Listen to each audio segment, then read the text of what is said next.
Hello, Ashley, Asher, Talon, Morgan, and any other manager that wants to see this video. I wanted to send out a video today. It's been a while. It's been 10 days. We're going to be back in Reno tomorrow. I'll be able to hopefully catch up with everybody. But I want to talk a little bit about leadership because while I've been on the road, there's been some challenges and some frustrations with the managers and the employees, and some team members have reached out to me and Jennifer. And you know, anytime somebody reaches out to us, it's usually if someone reaches out to us and they're not reaching directly out to one of our managers, there's only a few reasons for that.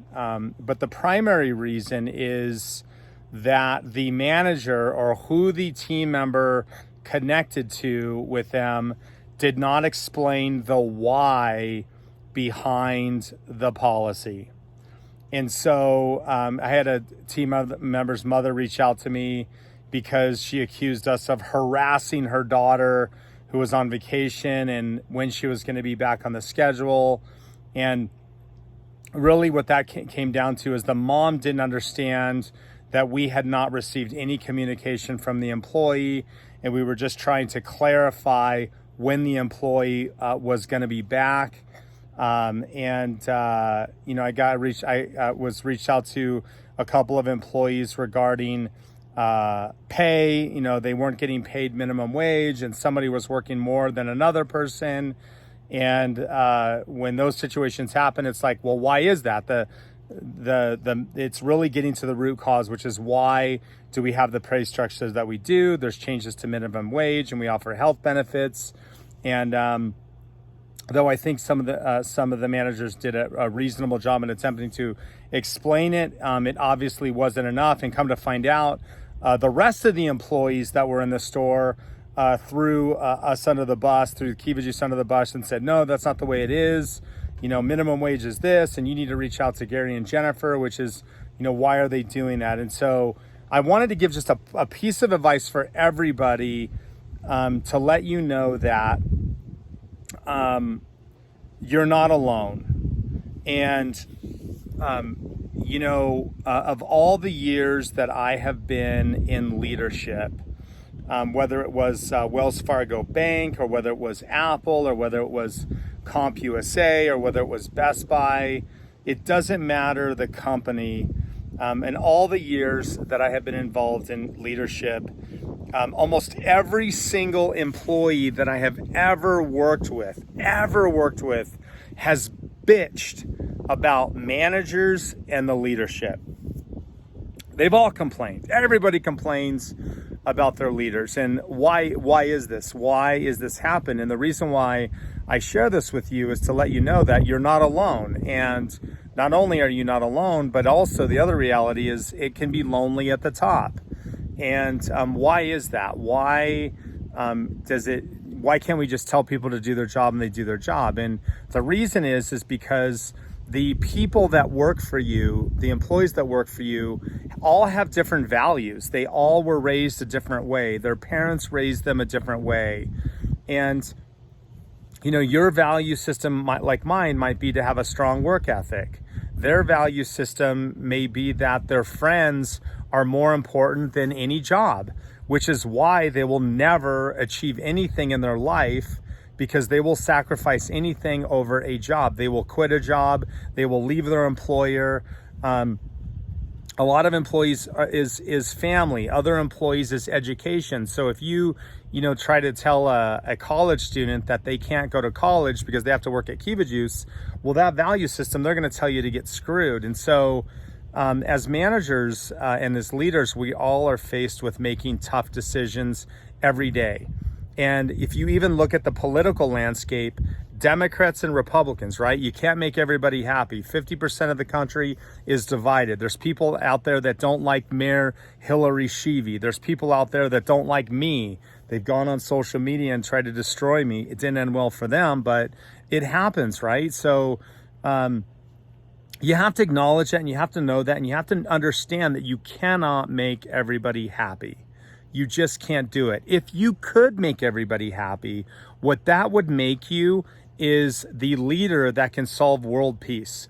If you're that guy and girl that can make everybody happy, then you're going to be the one that solves world peace, and you're going to be able to solve all the world issues because you're going to be able to make everybody happy. But the reality is in a self-interested society where people are really trying to get their own, it's not going to happen. And so that's why at Kiva Juice, we have the price of admission competencies to fall back on. We have situational leadership to fall back on.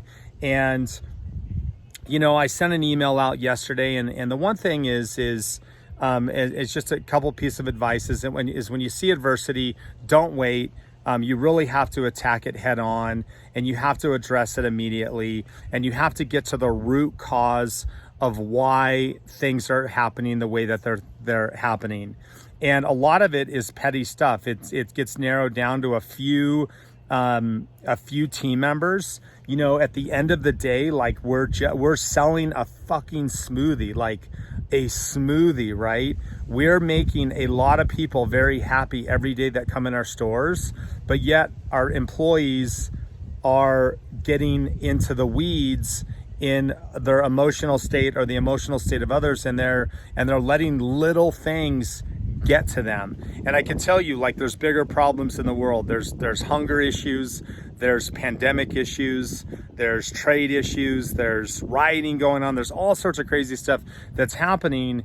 And what we need to do is we need to get our employees to put all those petty differences aside. I mean, Jesus, I mean, petty differences, you know, like I don't want to work with someone because they don't make me feel good. These are the same employees that want to be island chiefs, that want to be warrior chiefs.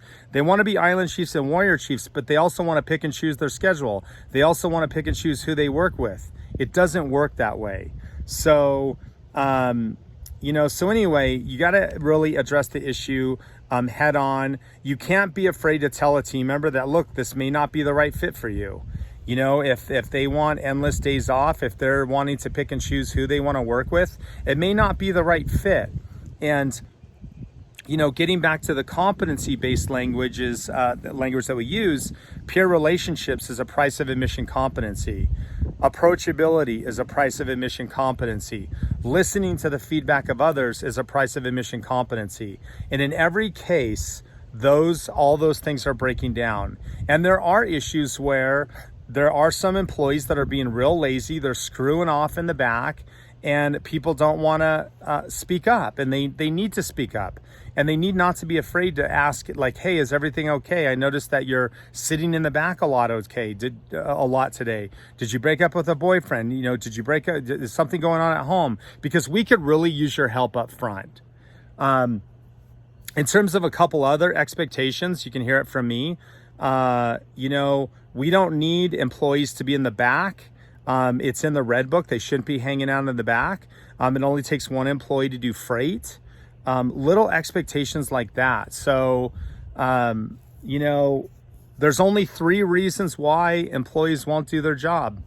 Number 1, you didn't train them, right? They don't know how to do what you're telling them to do. Number 2, they don't know what's expected of them. You never set expectations.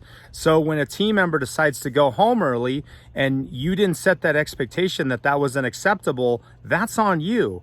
When a team member says that they don't want to work with another team member and you accommodate that request, that's on you, right? You're not setting the expectation of our competencies. When a team member decides to write their utopian schedule and it doesn't meet the needs of the business and you can't figure out why you can't write a schedule, that's on you because you didn't set an expectation. You didn't have a conversation. So, you know, setting expectations, training, and the third one, I'm going to say the third one here is they just don't care. And we need to get rid of those employees. If they don't care or they tell us, you know what, I don't care, give them a white piece of paper and have them resign. There's a lot of people that are looking for work.